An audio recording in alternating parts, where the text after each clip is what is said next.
لله وحده والصلاة والسلام على من لا نبي بعده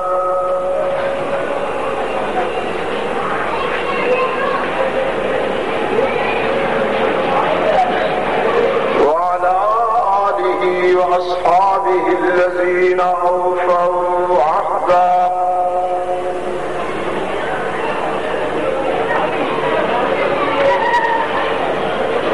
الذين هم مفاتيح الرحمة ومصابيح الغرر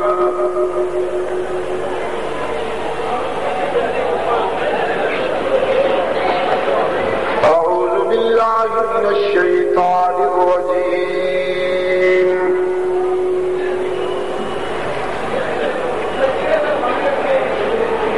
بسم الله الرحمن الرحيم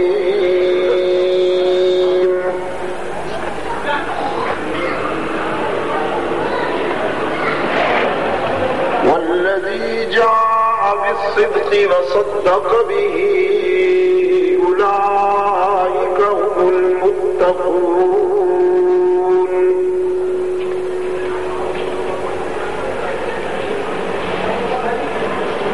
وقال الله تعالى في مقام آخر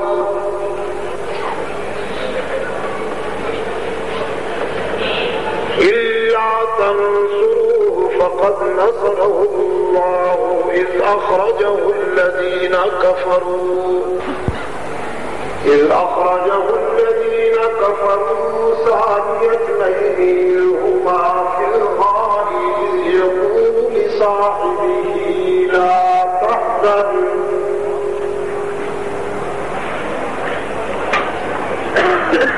إذ يقول لصاحبه لا تحزن إن الله معنا صدق الله مولانا العظيم.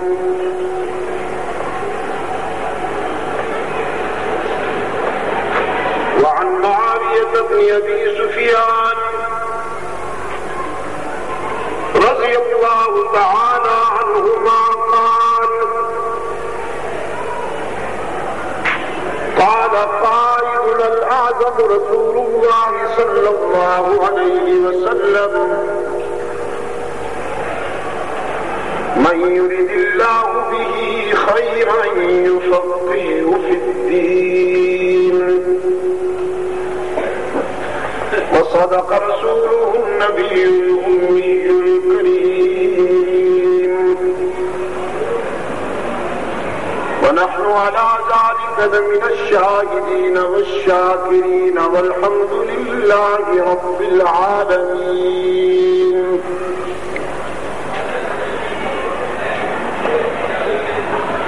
صدر اجلاس الشیخ محمد عبد المنعم العدوی،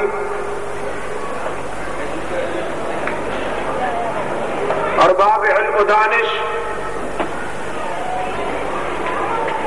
محترم بزرگوں اور عزیز دوستوں،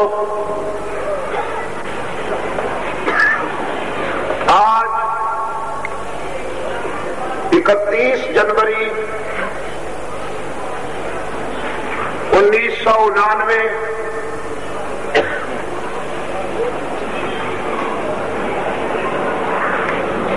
مجلس تحفظ حقوق اہل سنت و جماعت کراچی ڈویژن کے زیر اہتمام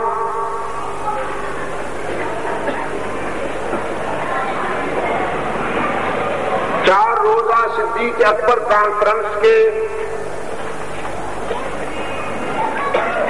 پہلے اجلاس میں ہم یہاں شاہ ولی اللہ روڈ کراچی میں دعوت و تبلیغ کی نسبت سے جمع ہیں.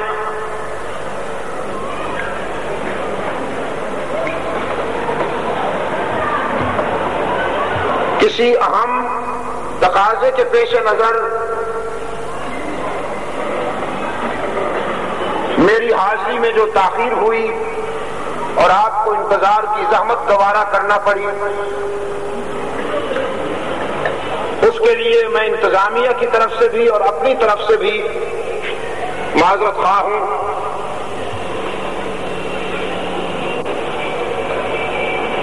انسانی زندگی میں کوتاہیاں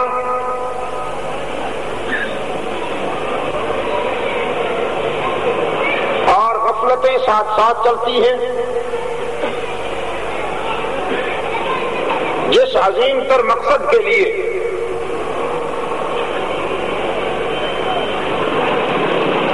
ہم سب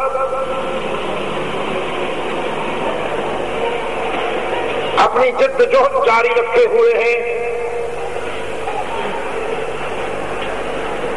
مقصد کی عظمت و اہمیت کے پیش نظر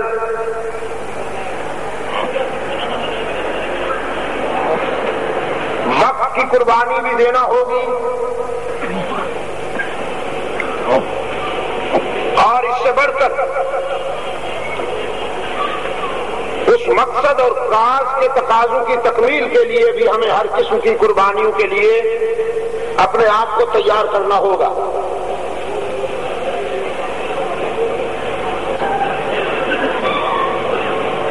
اس پروگرام کی ترتیب و تشکیل پر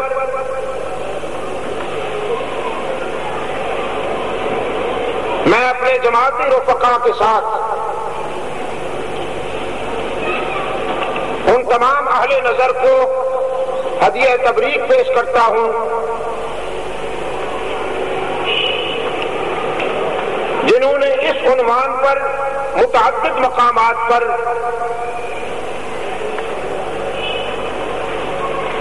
پروگرام ترتیب دیے ہیں اور اسلام کے دور اساسی کے ان نمائندہ کرداروں کے حوالے سے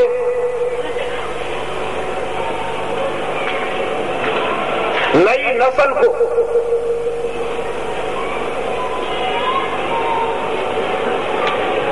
اپنے شاندار ماضی سے متعارف کرانے کی کوشش کی اور ان کی ذہن سازی کی۔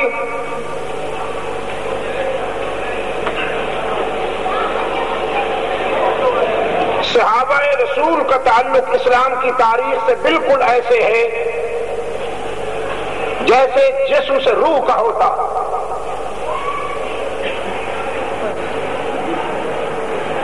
ہم جب ان کرداروں کا تذکرہ کرتے ہیں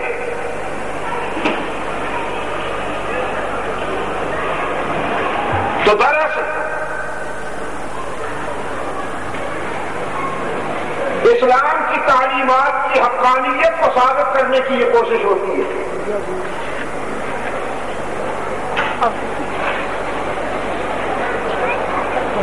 اس لیے کہ اسلام کی تعلیمات میں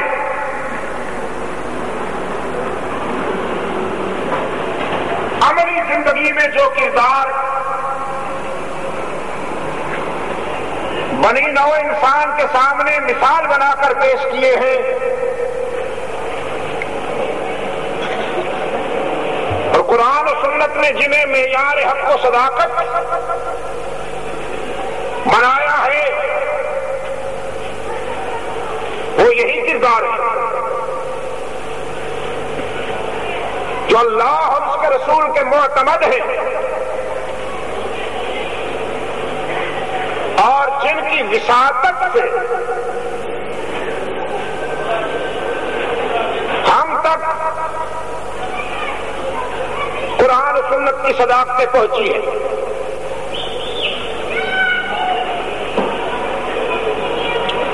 بحمد اللہ اب یہ بات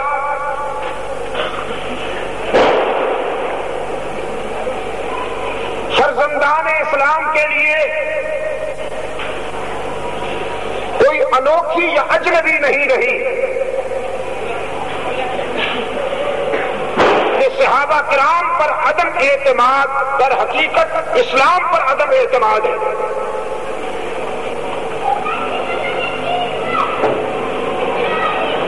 اور اصحاب رسول کے کردار کو متنازع بنانے سے بذات خود اسلام متنازع ہو جاتا ہے.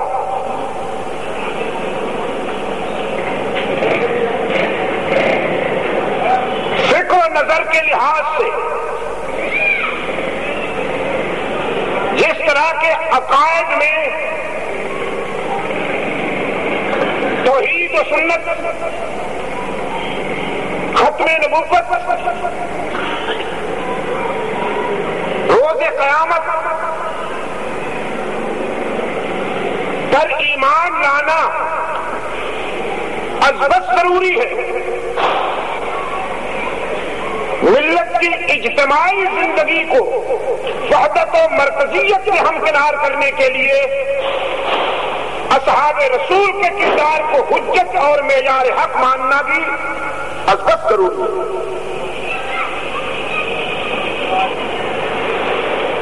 جو لوگ اس کاج پر کام کر رہے ہیں میں انہیں مجاہد کہتا ہوں.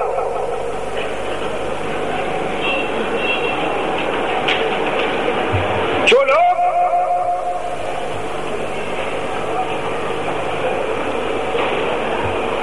توحید کے مقابلے میں شرک کی رد کرتے ہیں،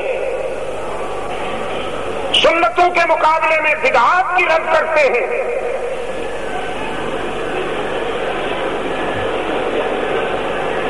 قدح صحابہ کے مقابلے میں مدح صحابہ کرتے ہیں، تنقید صحابہ کے مقابلے میں تعریف صحابہ کرتے ہیں، میں ان سب کو مجاہد کہتا ہوں. اور یہ سب کے سب ملت اسلامیہ کے محسنین میں آتے ہیں.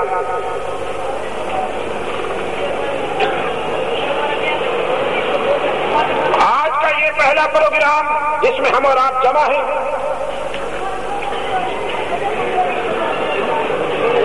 خلافت راستہ کے تاجدار اول سیدنا صدیق اکبر رضی اللہ تعالی عنہ کو خراج تحسین پیش کرنے کے لیے ترتیب دیے جانے والے 4 روزہ پروگرام کا نقش آغاز ہے. 5 روزہ پروگرام.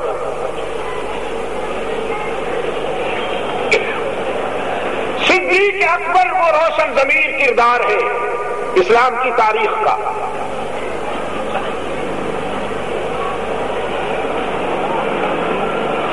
کہ جسے موقف رسول کی تائید میں اولیت کا اعزاز حاصل ہوا.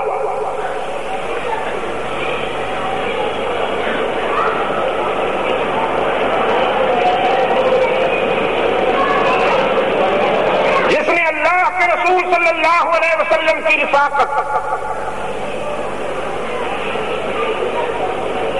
آپ صلی اللہ علیہ وسلم کے پروگرام کی اشاعت و تقریب میں وہ تاریخ ساز کردار ادا کیا ہے کہ پوری ملت تا قیامت اس پر فخر کرتی رہے گی.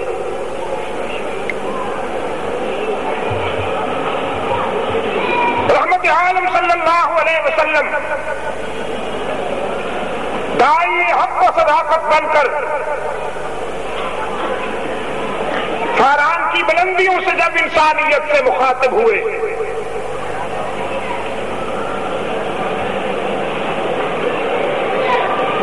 اور تمہیں سب سے پہلے سیدہ خدیجہ الکبریٰ رضی اللہ تعالی عنہا کو یہ اعزاز نصیب ہوا کہ انہوں نے اللہ کے رسول کی تائید کی.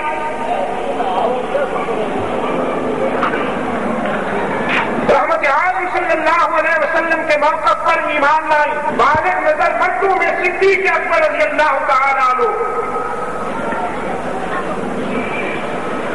رحمت عالم صلی اللہ علیہ وسلم کے ہم نوا ہوئے. یہی وجہ ہے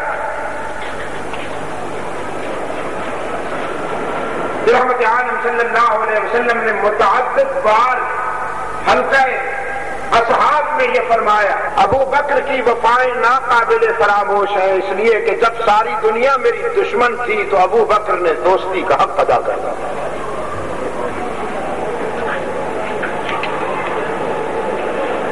اور یہ بھی ارشاد فرمایا امت کے مجموعی ایمان کے مقابلے میں تنہا ابو بکر کا ایمان وزنی ہے، اس لیے کہ جب سارا جہان میرے بات کے انکار کر رہا تھا تو ابو بکر نے اقرار کیا۔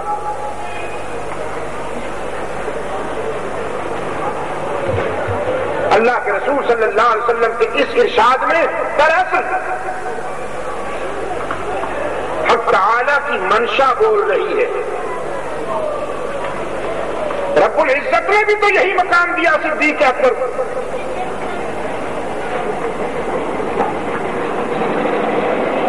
دل کے بیماروں نے جب غزوہ تبوک کی تجہیز کے موقع پر اللہ کے رسول صلی اللہ علیہ وسلم کے ساتھ جانے سے پس و پیش کیا، فرح المخلفون بمقعدہم خلاف رسول اللہ، اور حق تعالیٰ نے ان کی خسر خسر سنی، جو ایک دوسرے سے کہتے پھر رہے تھے کہ ہم ساتھ نہیں جائیں گے تو کامیابی نہیں ہوگی۔ کبھی کبھی نفس دھوکہ دیتا ہے نا،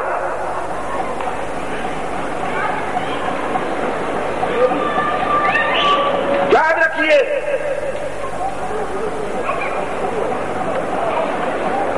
انسان پانی ہے، یہ بہت کمزور ہے۔ قرآن دعوت فکر دیتا ہے، کبھی یاد کیا تم نے کہ تمہاری تخلیق کیسے ہوئی؟ اس قطرہ ناپاک سے کہ اگر چھو جائے تو جلدی سے ہاتھ دھو لیتے ہو، کپڑے پہ پڑ جائے تو جلدی سے اسے صاف کرنے کو دوڑتے ہو۔ ایک نفرت انگیز قطرہ ناپاک سے تمہاری ولادت ہوئی اور تخلیق ہوئی، پھر یہ اس کا کرم ہے کہ اس نے تمہیں شرافت کی چادر پہنا دی، اس نے تمہیں پوری کائنات میں عظیم پر بنا دی۔ پھر اب تم یہ سمجھتے ہو کہ ہم سب کچھ ہیں،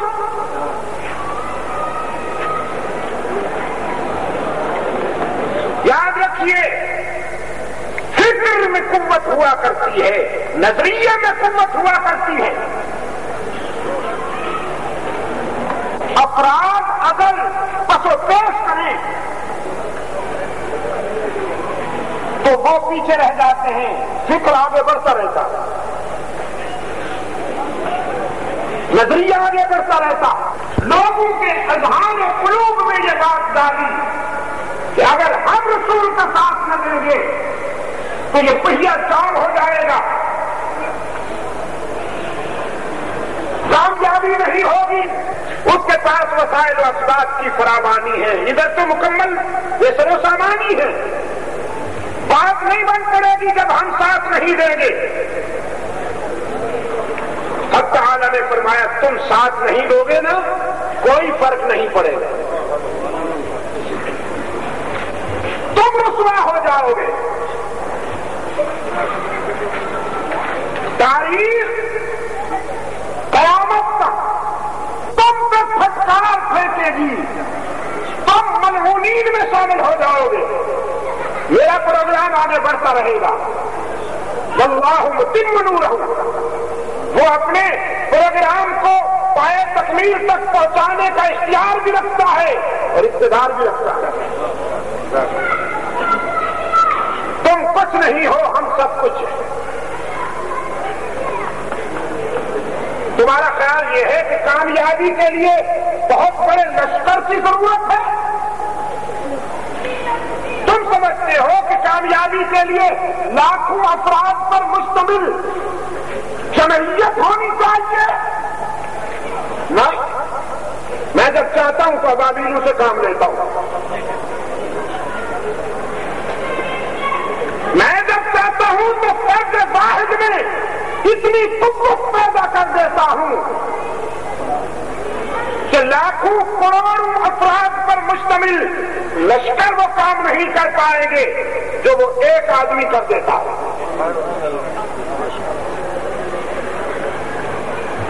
کرتا میں ہوں لیکن عزت اسے دے دیتا. آپ نے سوچا کبھی آپ کے ہاتھوں سے کچھ ملازمین کو تنخواہ ملتی ہے, کبھی آپ کے دسترخوان سے کوئی مہمان آ جاتا ہے, آپ کے چھوٹے بچے ہیں, آپ ان کو دسترخوان پر بٹھاتے ہیں اور آپ سوچتے ہیں کہ میں محنت کرتا ہوں, تجارت کرتا ہوں, زراعت کرتا ہوں, اس وجہ سے یہ بچے کھانا کھا رہے ہیں. یہ نفس نے دھوکہ دیا ہے آپ کو. وہی ہے جو آپ کو بھی کھلا رہا ہے, انہیں بھی کھلا رہا ہے, لیکن اس کا کرم ہے کہ عزت اس نے آپ کو دے دی. رحمت عالم صلی اللہ علیہ وسلم نے فرمایا بسا اوقات تم اپنے ضعیفوں کی وجہ سے رزق دیے جاتے ہو. لوگ اپنے بچوں کو قتل کر دیا کرتے تھے کہ ان کی پرورش نہیں کر پائیں گے. قرآن کریم نے فرمایا لا تقتلوا اولادکم خشیۃ املاق نحن نرزقهم وإياكم. اپنے بچوں کو تم اس خوف سے قتل کرتے ہو, فیملی پلاننگ کرتے ہو, منصوبہ بندی کرتے ہو کہ بچے زیادہ ہو جائیں گے, تنخواہ تھوڑی ہے تو انہیں کھانا کہاں سے ملے گا. حق تعالی نے فرمایا یہ تمہاری بھول ہے کہ بچوں کو تم پالتے ہو, تمہیں بھی ہم پالتے ہیں, انہیں بھی ہم پالتے ہیں.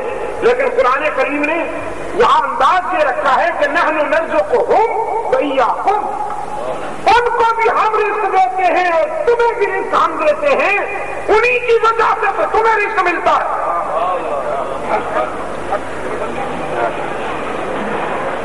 آپ نے کبھی غور کیا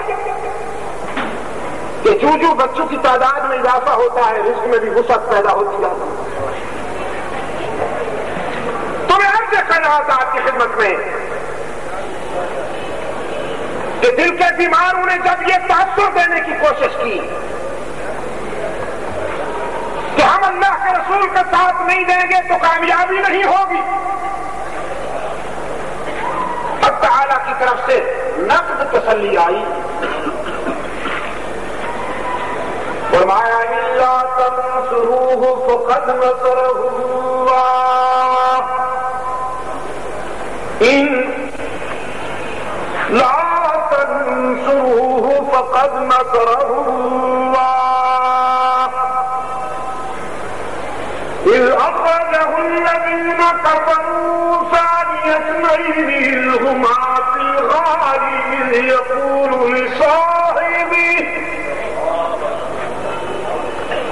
اذ يقول لصاحبه لا تحزن ان الله معنا.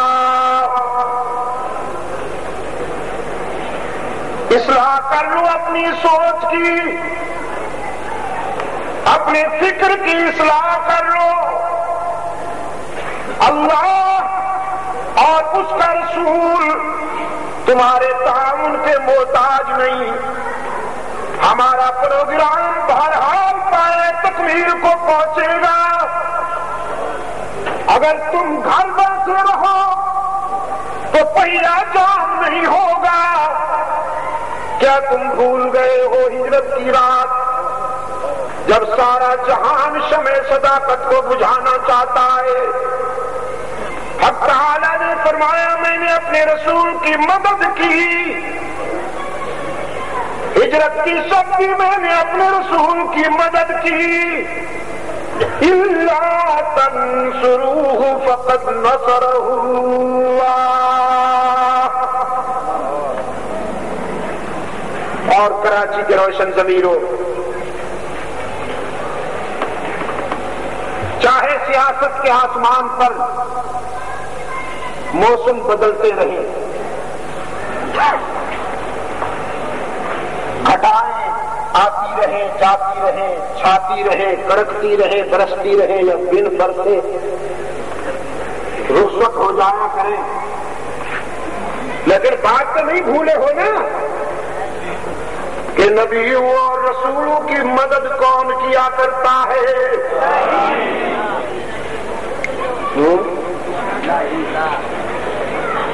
نبیوں اور رسولوں کی مدد کون کیا کرتا ہے؟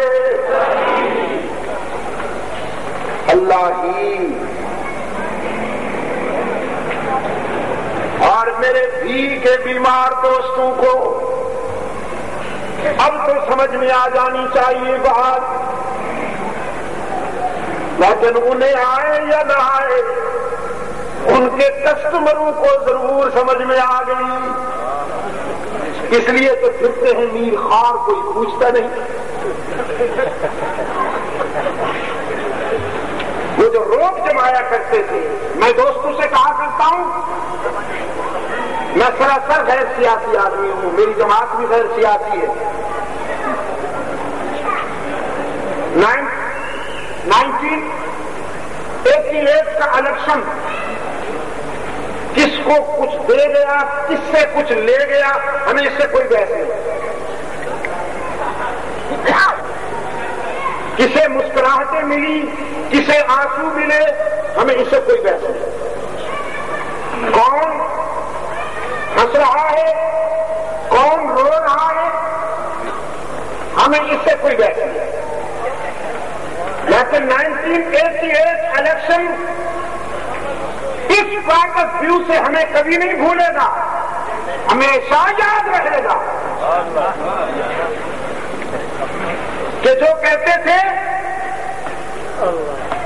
سیٹیں تو ہماری جیب میں پڑی، کیونکہ حضرت غوث پاک ہمارا مشکل کشا ہے۔ میں نومبر کی ابتدائی تاریخوں میں جب امریکہ سے یہاں واپس آیا، نیو یارک سے کراچی پہنچا، ایک طویل سفر کے بعد میں واپس آیا تھا، میں نے ایک اخبار اٹھایا کہ دیکھوں حالات کیا ہے۔ اتفاق سے وہ اخبار اٹھایا تو اس کی سرخی یہ تھی، ہمارے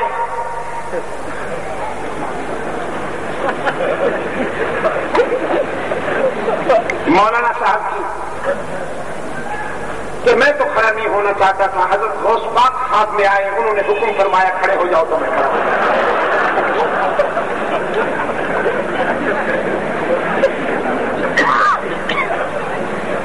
اس لیے ناکامی کے بعد فوراً وہیں بغداد گئے تاکہ قبر پہ جا کے کہیں کہ اچھا بیڑا غرق کیا تھا۔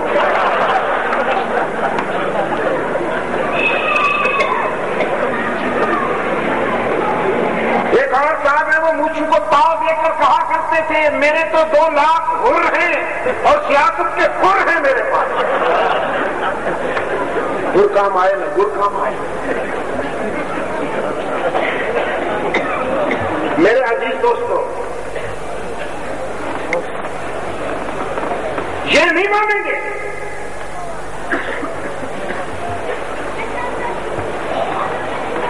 دیکھیے انسانوں میں ٹینشن پیدا کر کے، انسانوں میں لڑائیاں پیدا کر کے جن لوگوں کو مال کمانے کا چسکا پڑ جائے وہ آج بھی نہیں مانیں گے، کل بھی نہیں مانتے تھے، اللہ کے رسول صلی اللہ علیہ وسلم کو جانتے تھے، رحمت عالم صلی اللہ علیہ وسلم کے موقف کو بھی پہچانتے تھے۔ یعرفونہ کما یعرفون ابناءہم، وہ اتنا جانتے تھے، لیکن مانا نہیں انہوں نے، اس لیے کہ انکم رکتی تھی، نذرانے رکتے تھے نا، انکم کروڑ ہوتی تھی،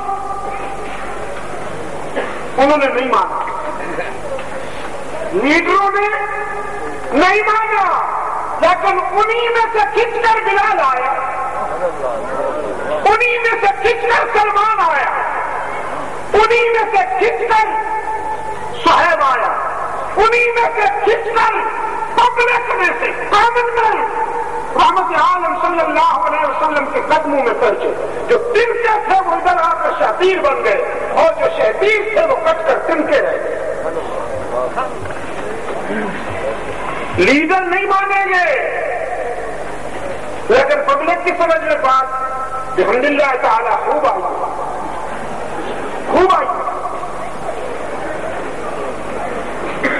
میں نے کہا اللہ پر بھروسہ کرنے والوں کو پھر بھی 10-11 سیٹیں تو مل گئی.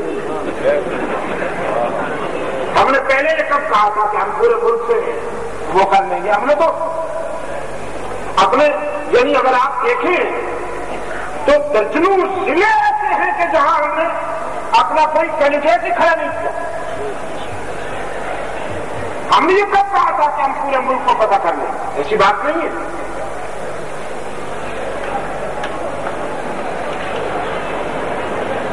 بلوچستان کو اگر میں اسلام عقیدت پیش نہ کروں تو یہ زیادتی ہو. نعرے آپ بھی لگاتے ہیں, جلسے آپ بھی خوب سنتے ہیں, پنجاب بھی خوب سنتا ہے. شاہ صاحب رحمت اللہ علیہ فرمایا کرتے تھے تقریر میری سنتے ہیں, ووٹ ان کو دیتے ہیں.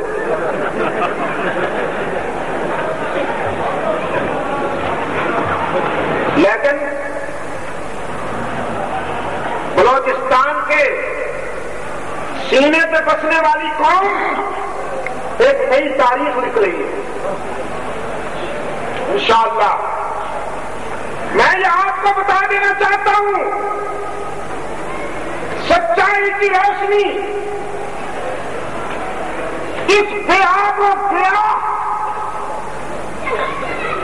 وقت و وقت سہارا سے پیدا ہو رہی ہے اور انشاءاللہ وقت آئے گا کہ یہی روشنی سارے اندھیروں کو شکست فاش دے گی.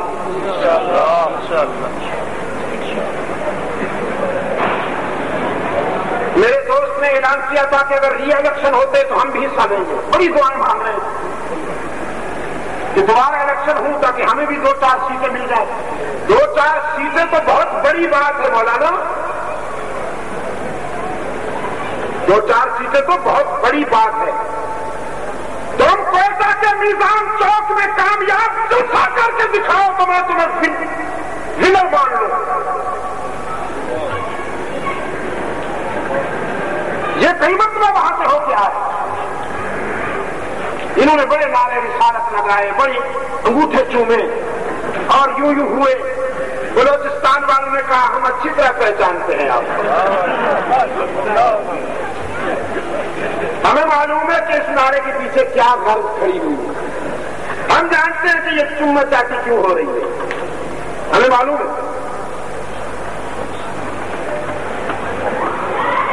تو کراچی کے روشن ضمیروں,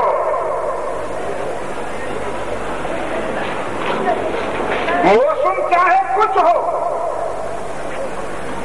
باہر ہو کے خزاں لا الہ الا اللہ, یہ سبق نہیں بھولنا چاہیے. پوری جلالت کے ساتھ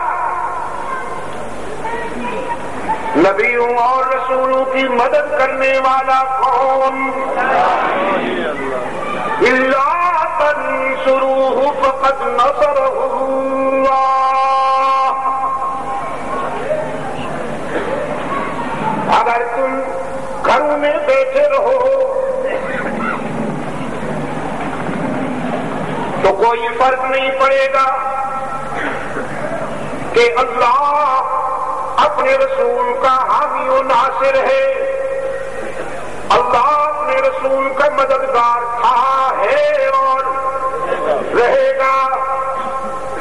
اذ اخرجہ الذین کفروا ثانی اثنین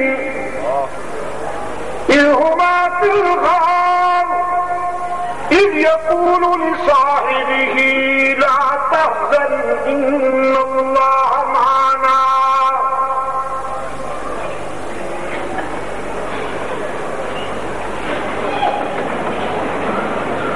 ہجرت کی شب مکہ سے مدینہ کی طرف ہجرت کرنے والے 2 مقدس مسافر نبیوں، صدیق اور کراچی کے اہل نظر یاد رکھیے گا، نبوت اور صداقت کا تعلق اٹوٹ ہے۔ یہ ازل سے ابد تک رہنے والا، قائم رہنے والا تعلق ہے۔ ساری کائنات کا نظام درہم برہم ہو سکتا ہے، لیکن نبوت اور صداقت میں جدائی نہیں آ سکتی۔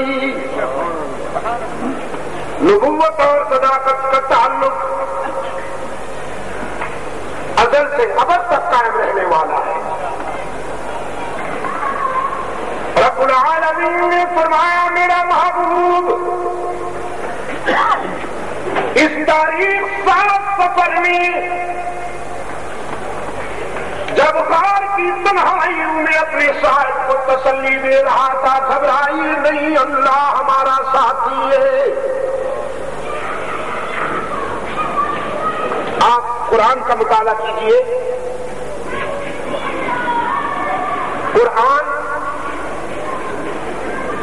فکری سفر کرتا ہے تو ہر قدم پر توحید کا تصور دیتا ہے، ہر قدم پر۔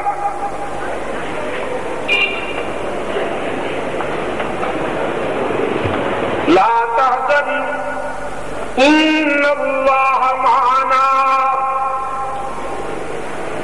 اذ یقول لصاحبہ لا تحزن ان اللہ معنا، جب وہ اپنے رفیق سے کہہ رہا تھا، جب وہ اپنے صاحب سے کہہ رہا تھا گھبراؤ نہیں، اللہ ہمارا ساتھی ہے،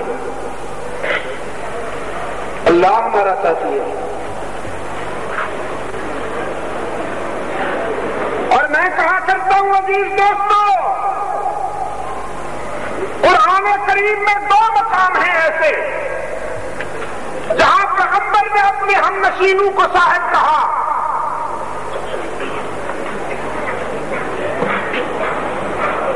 ایک مقام سیدنا یوسف علیہ السلام کی زندگی سے تعلق رکھتا ہے۔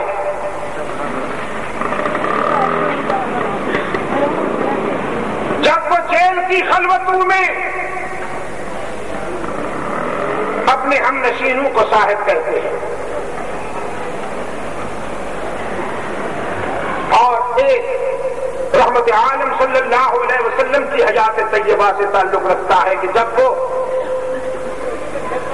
غار ثور کی خلوتوں میں اپنے یار غار کو صاحب کہتے ہیں۔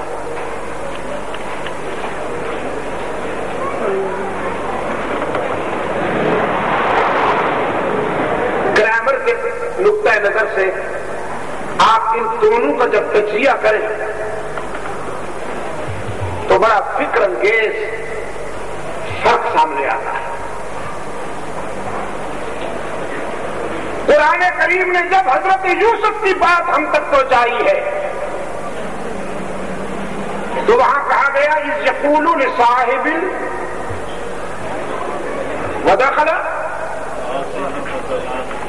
ودخل معه السجن فتيان قال أحدهما إني أراني أعصر خمرا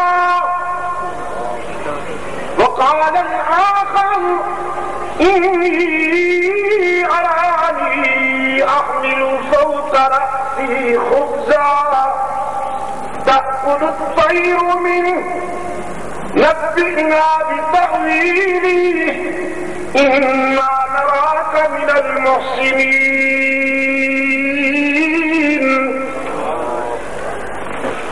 قال لا يأتيكما طعام ترزقانه إلا نبأتكما بتأويله قبل أن يأتيكما ذلكما مما علمني ربي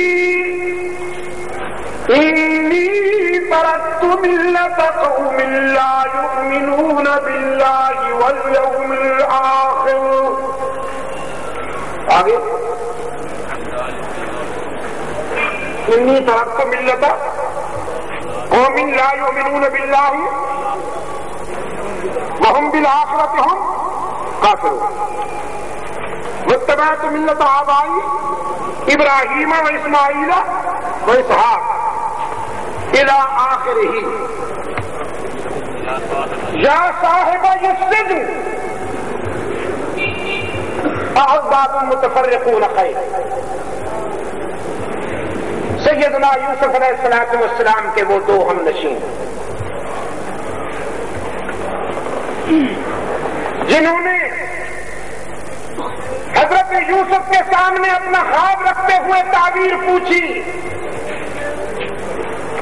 ایک نے عرض کیا میں نے خواب دیکھا ہے انگور نچوڑ رہا ہوں.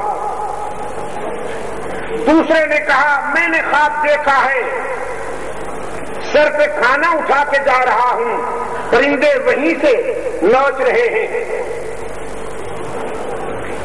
نبئنا بتأویلہ اے حسین چہرے والے ہمیں ان خوابوں کی تعبیر بتائیے. انا نراک من المحسنین آپ کے چہرے پر ہمیں احسان اور امتنان کی جھلک نظر آتا ہے. سیدنا یوسف علیہ السلام نے دیکھا غرض مند ہیں انہیں مجھ سے غرض ہو گئی ہے تو تعبیر بتانے سے پہلے تبلیغ کیوں نہ ہو جائے. آدمی جب غرض مند ہوتا ہے تو جس سے غرض ہو اس کی بات بڑی توجہ سے سنتا ہے. یہ انسان کی فطرت ہے نا.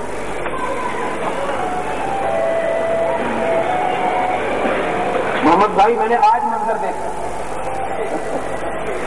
ایک صاحب کسی ضرورت کے لیے گئے ہوئے تھے اور جس سے اس کی ضرورت تھی ہم اصل اس کے چہرے کی طرف دیکھ رہے تھے. وہ اگر کوئی غلط بات بھی کہتا تھا تو یہ کہتے تھے جی ہاں جی بالکل بالکل صحیح فرمایا تاکہ میرا کام ہو جائے. یعنی میرے ہوتے ہوئے گفتگو کے دوران دو پہلو ایسے آئے کہ ایک نیگیٹو تھا ایک پازیٹو تھا. اس میں نیگیٹو پہ بھی ہاں کہہ دی جی بلکہ جی ہاں کہتے اور پازیٹو پہ بھی جی ہاں کہتے. عربی میں کہتے ہیں صاحب الغرض مجنون. یہ جو غرض والا آدمی ہوتا ہے یہ آدھا پاگل ہوتا ہے کہ کسی طرح سے میرا کام ہو جائے. یوسف علیہ السلام نے دیکھا یہ دونوں غرض مند ہیں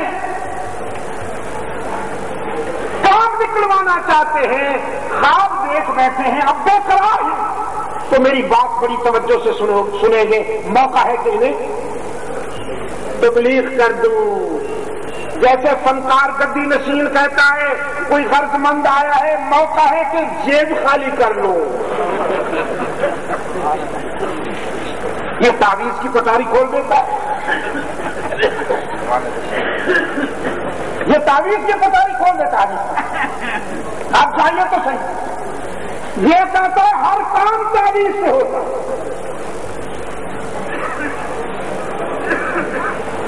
اس کا خیال یہ ہے ستارے چمک رہے ہیں تو حضرت صاحب کے کرم سے, بادل گرج برس رہے ہیں تو حضرت صاحب کے فضل سے, دریا رواں دواں ہیں تو حضرت صاحب کی مہربانی سے, پرندے چہک رہے ہیں, گلشن مہک رہے ہیں, سبز مہک رہے ہیں, یہ سب حضرت صاحب کی مہربانی سے. کائنات کا نظام ہی سارا تعویذ گنڈے سے چل رہا ہے.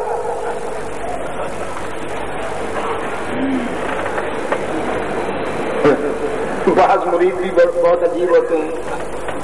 ایک من چلا سا مرید گیا حضرت صاحب کے پاس, کہنے لگا حضرت صاحب میرے تو بکریوں کو بھیڑیا کھا جاتا ہے, کوئی ایسا تعویذ دیجیے کہ بھیڑیا میری بکریوں کو کھا نہ سکے. اس نے کہا عجیب آدمی ہو, میرا تعویذ کوئی اسٹیل کا پیٹ تو نہیں بن کر کھڑا ہو جائے گا.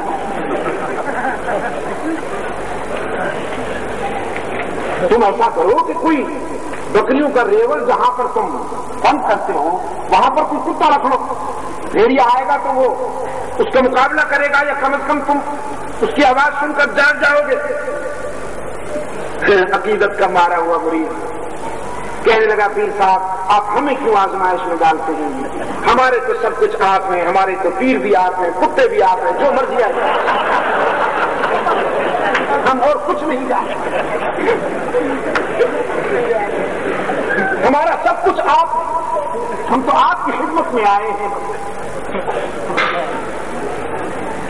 اور میں کہا کرتا ہوں ساری دنیا میں اللہ نے مجھے جانے کی شہادت بخشی ہے، یورپ میں، افریقہ میں، مشرق وسطیٰ میں، جی میں نے تو ساری دنیا میں جا کے دیکھا ہے، سارا نظام اللہ کے فضل و کرم پہ چل رہا ہے، لیکن یہاں پاکستان میں سارا کام تعویذ گنڈے کے بغیر چل ہی نہیں سکتا۔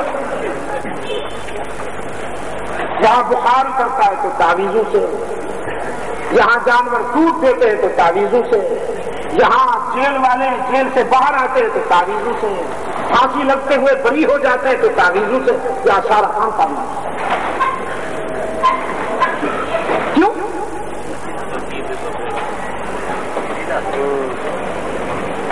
کیا کہا قرآن نے؟ من الاحبار والرہبان لیأکلون اموال الناس بالباطل۔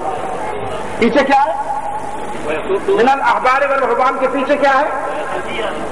ان کثیرا من الاحبار والرہبان من الاحبار والرہبان لیأکلون اموال الناس بالباطل، آگے ویصدون عن سبیل اللہ۔ بہت سارے جبہ پوش، بہت سارے جبہ پوش، براؤن ساتھے والے، ہری پیلی پگڑیوں والے باپو، خاندانی ڈاکو، لیأکلون اموال الناس بالباطل، مکر کی بنیاد پر، جھوٹ کی بنیاد پر، دجل اور فریب کی بنیاد پر لوگوں کا مال بٹورتے پھرتے ہیں، روحانیت کے لبادہ میں چھپے ہوئے آدم خور فنکار۔ اور آگے وَيَصُدُّونَ عَن سَبِيلِ اللَّهِ، توحید کے راستے میں بھی سب سے بڑی رکاوٹ یہی ہے، انہیں حلوہ پچتا ہے لیکن توحید نہیں پچتی۔ ہم بختوں کو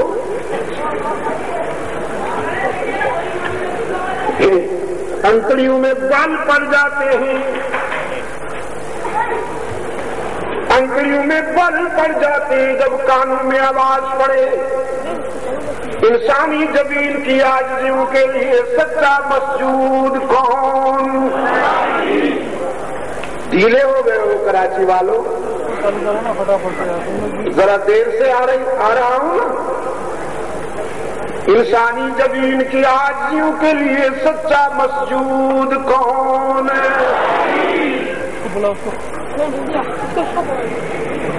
انسانی جبین کی عاجزیوں کے لیے سچا مسجود کون ہے؟ سوچا کیا کہلوا رہا ہوں آپ سے؟ پچھلے دنوں چٹگان جانے کا اتفاق ہوا،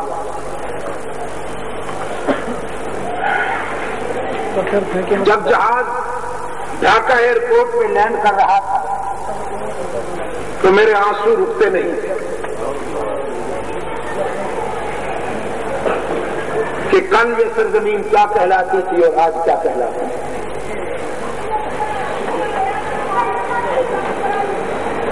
اس کا خدا برا کرے جس نے ہمیں جدا کیا، اس کا خدا برا کرے جس نے ہمیں جدا کیا۔ لیکن ایک بات یاد رکھیں، بائی دا وے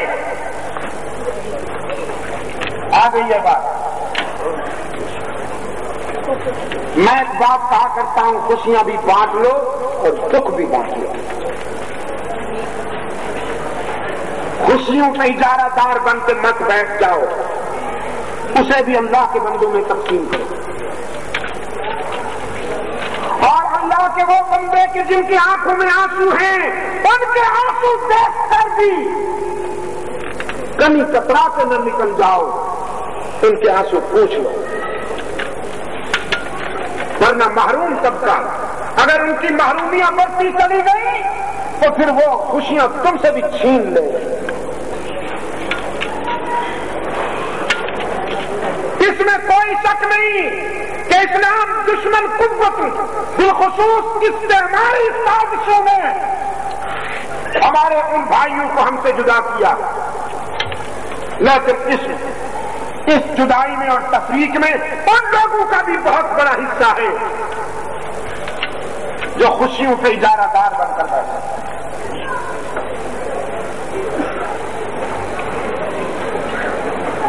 میرے عزیز دوستو, آج باقی ماندہ 4 صوبوں میں بھی ہم یہ دیکھتے ہیں کہ بعض مقامات ایسے ہیں کہ جہاں رات نہیں آتی وہ رات کو بھی روشن نظر آتے ہیں, اور کسی ملک کے بعض مقامات ایسے ہیں کہ جہاں روشنی نہیں ہوتی. کچھ لوگوں کی راتیں روشن ہیں, کچھ لوگوں کے دن بھی کالے ہیں. یہ غیر فطری معاشرہ, غیر انسانی اور غیر فطری معاشرہ, اس کے نتائج ملک و ملت کے لیے کبھی مفید نہیں ہو سکتے. ہم جب ایسی باتیں کہتے ہیں تو بہت سارے لوگوں کو برداشت نہیں ہوتی, لیکن یہ ہمارا فرض بنتا ہے. ہم محب وطن ہیں, ہمیں اس ملک کے ذرے ذرے سے پیار ہے. ہم کہتے ہیں جو حادثات ہو چکے ہیں ان سے سبق. آج جس کی سیرت کے حوالے سے میں آپ کے سامنے کھڑا ہوا ہوں, سیدنا صدیق اکبر رضی اللہ تعالی عنہ, دیکھیے نا, مٹھی بھر افراد نے دنیا کی بڑی طاقتوں کو, دنیا کی 2 بڑی طاقتوں کو شکست ساز دی. ان کا سب سے پرانا استحصالی نظام پیوند زمین کر دیا. کیوں؟ انہوں نے بنگلے بنا کر اپنے آپ کو محدود نہیں کر دیا کہ 95% آبادی 95% لوگ تو جھونپڑیوں میں رہیں, بدبودار گلیوں میں زندگی گزاریں, انہیں پینے کو پانی نہ ملے, اور چند افراد محلات میں شہزادوں کی سی زندگی گزاریں. اور پھر جب غریب مجبوریوں اور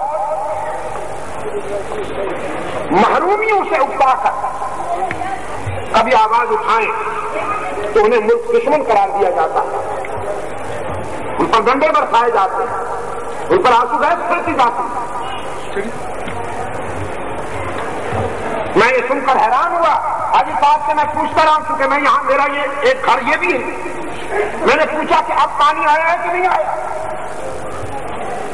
انہوں نے فرمایا کہ ابھی تک تو پانی یہاں نہیں ملتا, بس تبرکن آتا ہے. تبرکن جیسے 11ویں کا دودھ تقسیم ہو رہا ہے. ہماری مائیں, ہماری بیٹیاں, ہماری بہنیں 4 5 6 منزلہ 10 منزلہ بلڈنگوں سے اتر کر نیچے پانی بھرتے. یہ بھی شہر کا ایک حصہ ہے, اور وہ بھی شہر کا ایک حصہ ہے کہ جہاں پانی افراد کے ساتھ بلا ضرورت خرچ ہوتا. اسلام آباد بھی پاکستان ہے, تربت اور پنجگور بھی پاکستان ہے, گلبرگ لاہور بھی پاکستان ہے جی, پشنی اور خوشدار بھی پاکستان ہے. لیکن آپ دیکھیں کہ وہاں کیا کچھ ہے اور یہاں کیا کچھ ہے. ان محرومیوں نے اور تضادات نے بے شک وہاں کی آبادی کو مایوس کیا, لیکن دشمن کی سازش نے ہمیں جدا کر دیا. میں نے وہاں انہیں بہت اچھا مسلمان پایا,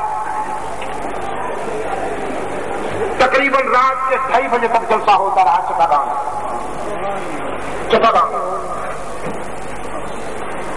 اور دائیں بائیں آگے پیچھے جدھر میری نظر جاتی تھی انسانی سروں کا سیلاب تھا. میں اندازہ نہیں کر پایا کہ اس اجتماع کی انتہا کہاں ہو رہی ہے. وہ جو ریسٹ ہاؤس ہے جہاں ضیاء الرحمان مرحوم کو قتل کیا گیا تھا, اس کے سامنے والے پارک میں جلسہ تھا. وہاں کے اخبارات میں لکھا کہ 2.5-3 لاکھ کی حاضری.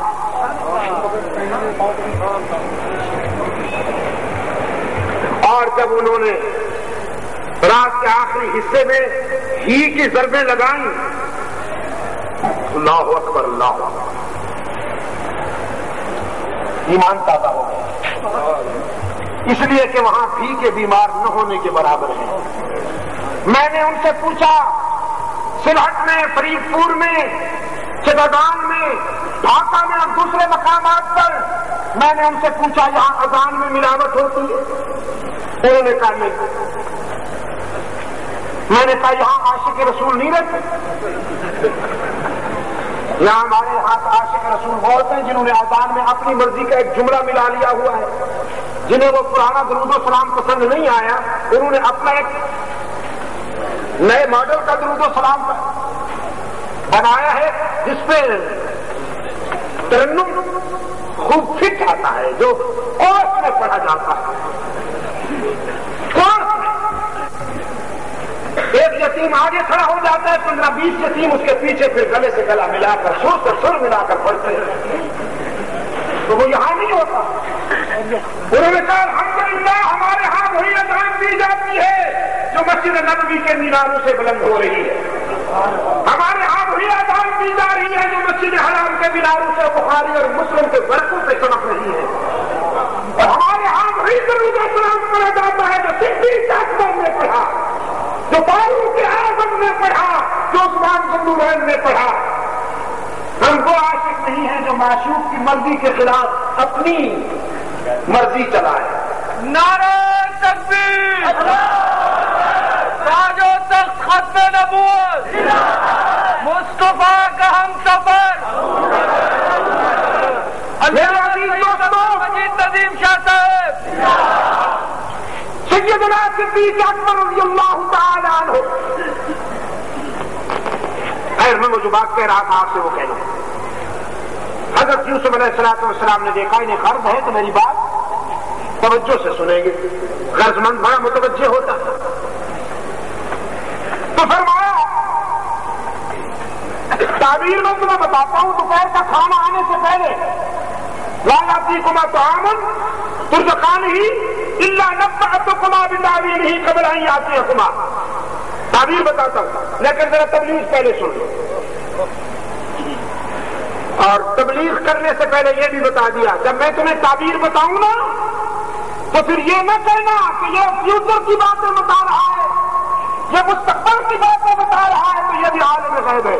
جب میں تعبیر بتاؤں گا وہ علم غیب نہیں ہوگا. ذالکما مما علمنی ربی, یہ میرے اللہ کا کرم ہے جو اس نے مجھے علم عطا کیا ہے, اس علم کی روشنی میں تمہیں تعبیر بتاؤں گا. پیغمبر ہے نا, اس کی سچائیوں پہ قربان جاؤں, اس کی صداقتوں پہ قربان جاؤں. عصر حاضر کا کوئی گتی نشین وہ تو کہتا ہے جو رب نہیں جانتا وہ ہم جانتے ہیں.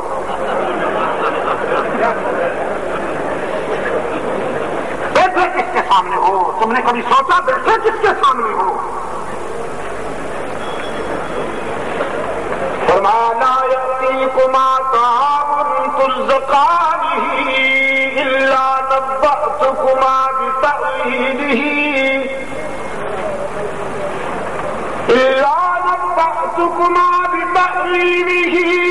قبل ان یأتیکما ذالکما مما علمنی ربی.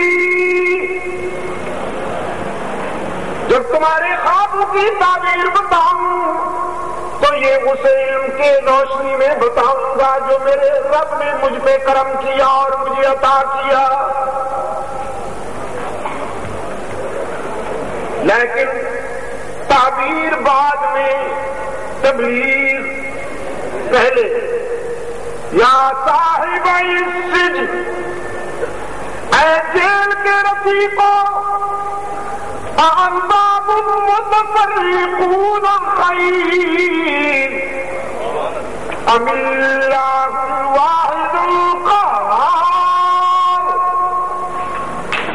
سر جھکانے کے لیے کئی در چاہیے یا ایک در؟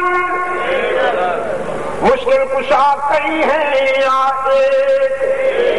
حاجت روا کئی ہیں یا ایک؟ کارساز و دستگیر کئی ہیں یا ایک؟ ارباب متفرقون خیر ام اللہ الواحد القہار.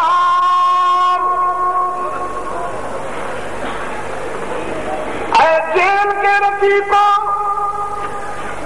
اپنے خوابوں کی تعبیر سننے سے پہلے اپنے ضمیر سے پوچھو اور میرے سوالوں کا جواب دو. انسانی زمین کی آدمیوں کے لیے مسجود کون ہے؟ علام الغیوب کون ہے؟ ہر جگہ موجود. کارساز و دستگیر کون ہے؟ حاجت روا و مشکل کشا کون ہے؟ یا صاحبہ، یا صاحبہ السجن، اے جیل کے رفیقوں. جب یوسف اپنے ہم نشینوں سے خطاب کرتا ہے تو کہا جاتا ہے یا صاحب السجن. لیکن قرآن کریم جب غاری سور کے خلوت نشینوں کی بات بیان کرتا ہے تو وہاں یہ نہیں کہتا یقول صاحب الغار. وہاں کہا جاتا ہے اذ یقول لصاحبہ لا تحزن ان اللہ معنا. سیدنا یوسف کے ہم نشینوں کی نسبت قرآن کریم نے جیل کی طرف کی اور غار ثور کے خلوت نشین صدیق اکبر کی نسبت اللہ نے رحمت عالم صلی اللہ علیہ وسلم کی رفاقت کی طرف کی. وہاں کہا گیا یا صاحب السجن اور یہاں کہا گیا یقول لصاحبہ.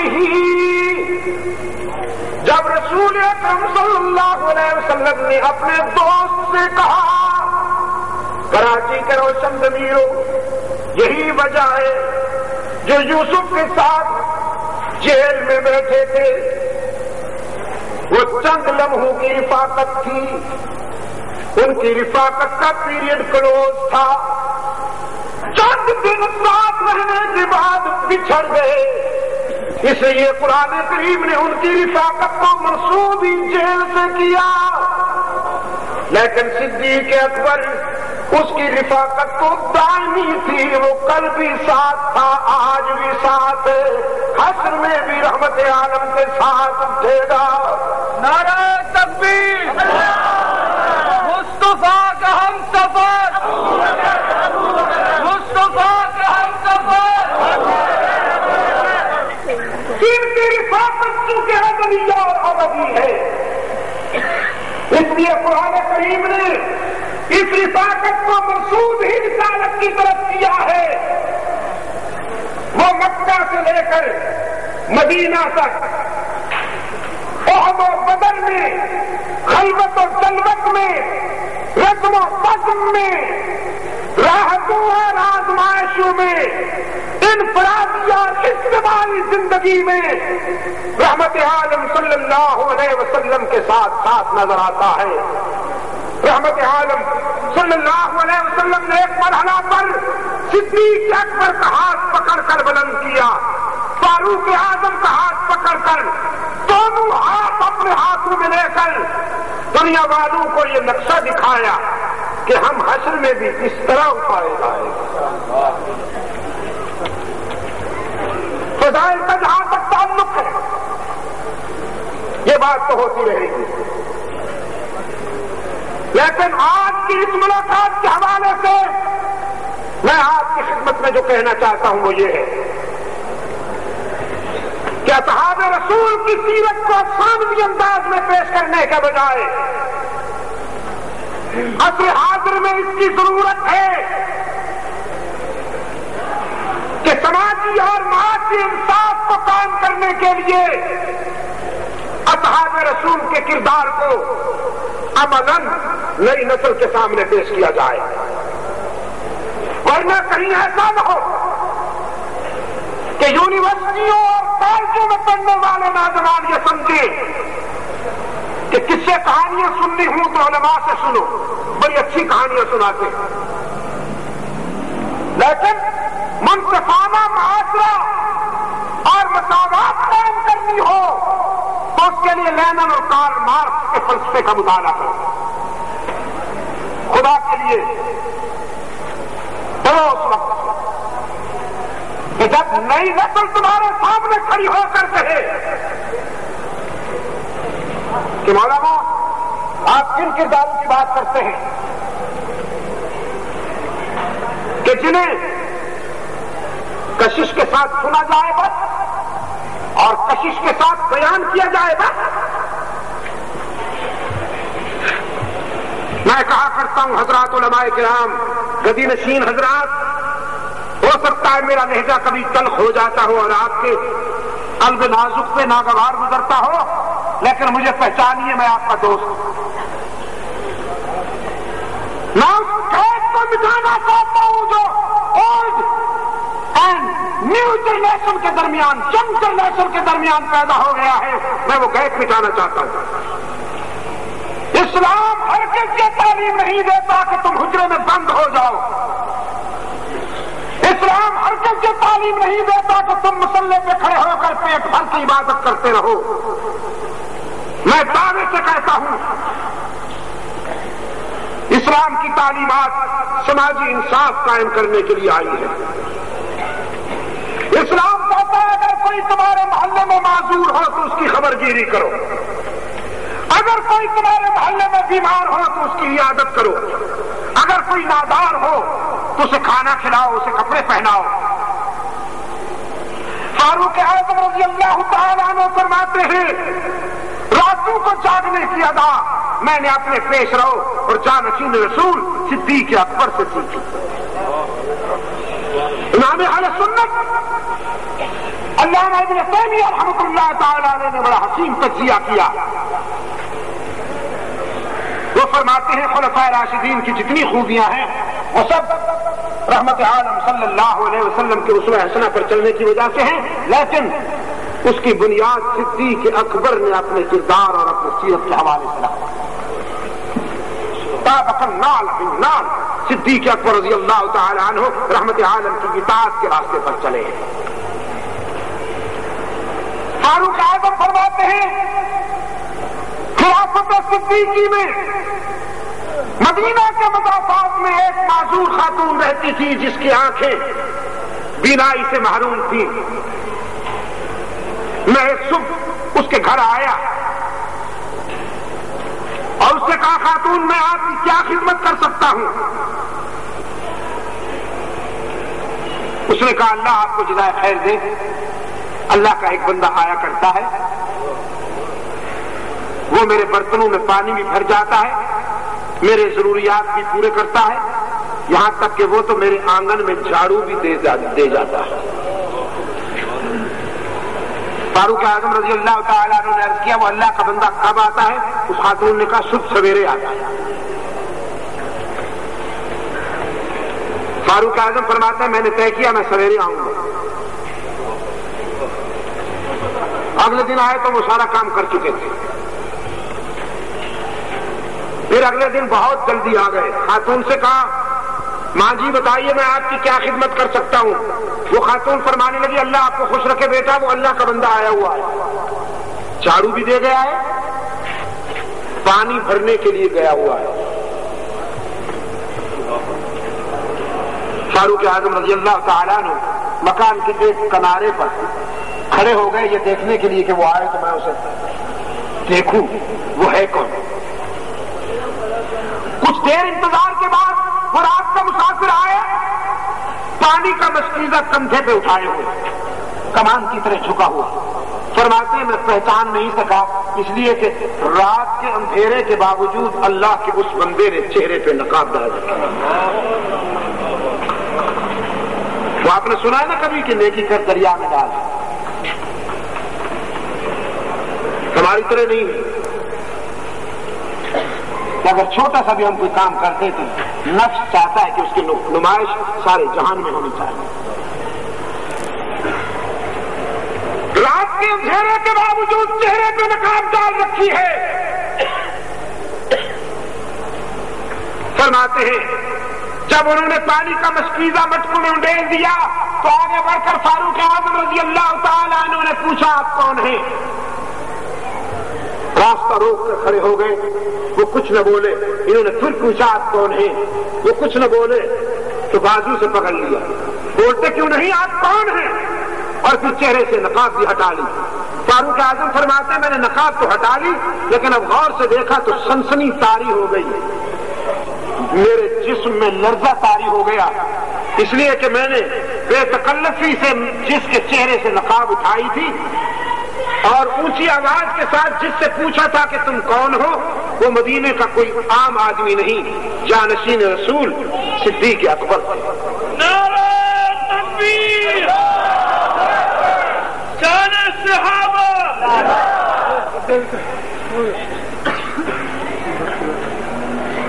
بالخصوص علماء کرام. ویسے تو سب حضرات میرے مخاطب ہیں، مثلا اقتدار پر بیٹھنے والے بھی غریبوں کے ہمدرد جو کہلاتے ہیں وہ سب کے سب میرے مخاطب ہیں، لیکن علماء کرام بالخصوص میرے مخاطب ہیں. اس کردار کو عملاً پیش کیجیے.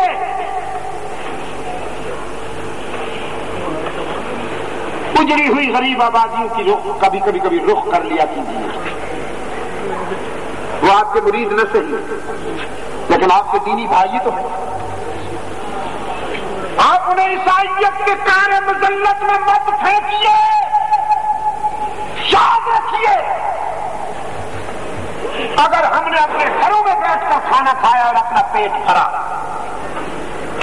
ہم اپنے گھر کی چار دیواری تک اگر ساری سہولتیں محدود کر دیں اور غریب آبادی میں بسنے والے مظلوم مجبور اور غریب لوگ پیٹ کی مجبوریوں کی وجہ سے اگر عیسائی ہو جائیں تو اللہ کی عدالت میں یہ آپ سے پوچھا جائے گا.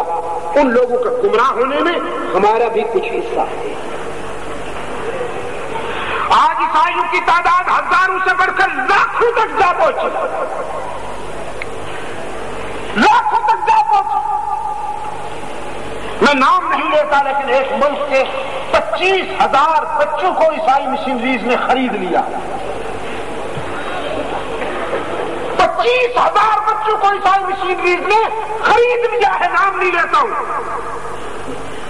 اس لیے کہ والدین ان کی پرورش نہیں کر سکتے تھے، انہیں تعلیم نہیں دلا سکتا. میں آپ سے پوچھتا ہوں 25,000 بچے جو عیسائی مشنریز نے خریدے ہیں، بے شک وہ انہیں تعلیم دلائیں گے، بے شک وہ انہیں ڈاکٹر بنائیں گے، بے شک وہ انہیں انجینئر بنائیں گے، وہ انہیں سائنسدان بنائیں گے، سائنس اور ٹیکنالوجی کی تعلیم دیں گے، لیکن کیا وہ انہیں مسلمان رہنے دیں گے؟ محمد بھائی صدر محترم، ہمارے لیے یہ اتنا بڑا المیہ ہے کہ اگر ہمارے سینے میں حساس دل ہو تو ہمارے ہونٹ مسکراہٹوں کو ترس جائیں زندگی ہے.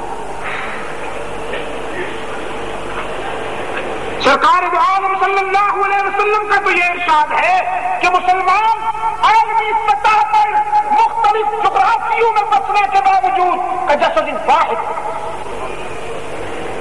ایک جسم کی مانند. اور اسلام کی خلافت کا دوسرا تاجدار فرماتا ہے اگر ساحل کے کنارے پر کوئی دریا کے ساحل کے کنارے پر کوئی کتا بھی بھوک سے مر جائے تو میں مسئول ہوں، مجھ سے پوچھا جائے کتے تو کیا یہاں انسان بھوک سے مر گئے؟ یہاں انسانوں کی آبادیوں میں روشنی نہیں ہے، انسانوں کے بچوں کو ضروری تعلیم نہیں مل رہی اور ہم اپنے گھروں میں بیٹھے خوش و خرم بیٹھے. میرے عزیز دوستو، مسند خلافت پر بیٹھنے والوں نے اپنی زندگی اس طرح گزاری ہے کہ فاروق صدیق اکبر رضی اللہ تعالی عنہ کا جب جنازہ اٹھا تو آپ کو معلوم ہے کہ ان کے گھر سے کیا نکلا؟ مٹی کے چند برتن، واجبی کا بستر، کوئی جائیداد نہیں، اور اپنی بیٹی کو وصیت کر کے گئے لگتے جگر میرے کفن کے لیے نئے کپڑے کے اہتمام کی ضرورت نہیں، یہی چادر جو دوران عدالت میں نے استعمال کی ہے اس پہ کچھ دوائیوں کے دھبے پڑ گئے ہیں، اسے دھو لینا اور یہی چادر دھو کر میرا کفن تیار کرنا۔ بیٹی تو بیٹی ہوتی ہے، اور بیٹی بھی سیدہ عائشہ جیسی رضی اللہ تعالی عنہا۔ عرض کیا کیا ہم میں اتنی بھی توفیق نہیں کہ ہم آپ کو نیا کفن پہنا کر اس دنیا سے رخصت کریں؟ فرمایا بیٹی آپ کو تو توفیق ہے، لیکن ابو بکر کا دل گوارا نہیں کرتا کہ رسول اکرم صلی اللہ علیہ وسلم کی امت نے دھلا ہوا لباس پہن رکھا ہو اور میں نیا کفن پہن کر قبر میں جا سوں۔ نیا کپڑا ویسا بھی مرنے والوں سے زیادہ زندہ رہنے والوں کا حق ہے، لیکن یہ کسی مجاور سے پوچھیے، اللہ کے کسی بندے کی قبر پہ بیٹھا ہوا مجاور اور محکمہ اوقاف کے مجاور، ان سے پوچھیے۔ ان کے نزدیک اسلام کی سب سے بڑی خدمت یہ ہے کہ چادریں نئی نویلی لایا کرو قبر پر۔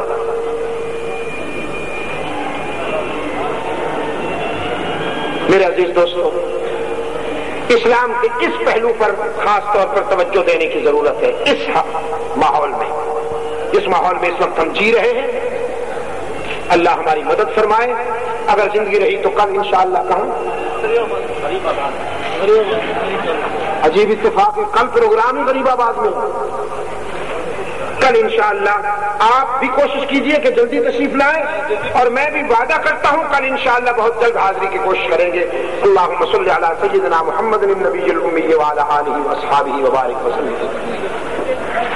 ربنا آتنا في الدنيا حسنة وفي الآخرة حسنة وقنا عذاب النار ربنا ظلمنا أنفسنا وإن لم تغفر لنا وترحمنا لنكونن من الخاسرين اللهم ثبتنا على صراط المستقيم اللهم زينا بزينة الإسلام واجعلنا هداة مهتدين نبّر قلوبنا بنور الإيمان اللهم احسن أخلاقنا بنور القرآن۔ اے اللہ عالم اسلام کی مدد فرما، مسلمان جہاں کہیں مظلوم ہے اپنے فضل و کرم سے ان کی دستگیری فرما۔ اے اللہ فلسطین کے مسلمانوں کی مدد فرما، انہیں صہیونی اور مغربی سازشوں سے نجات عطا فرما۔ ہمارے افغانستان کے مسلمانوں کو اے اللہ فکر و نظر کی منزل عطا فرما۔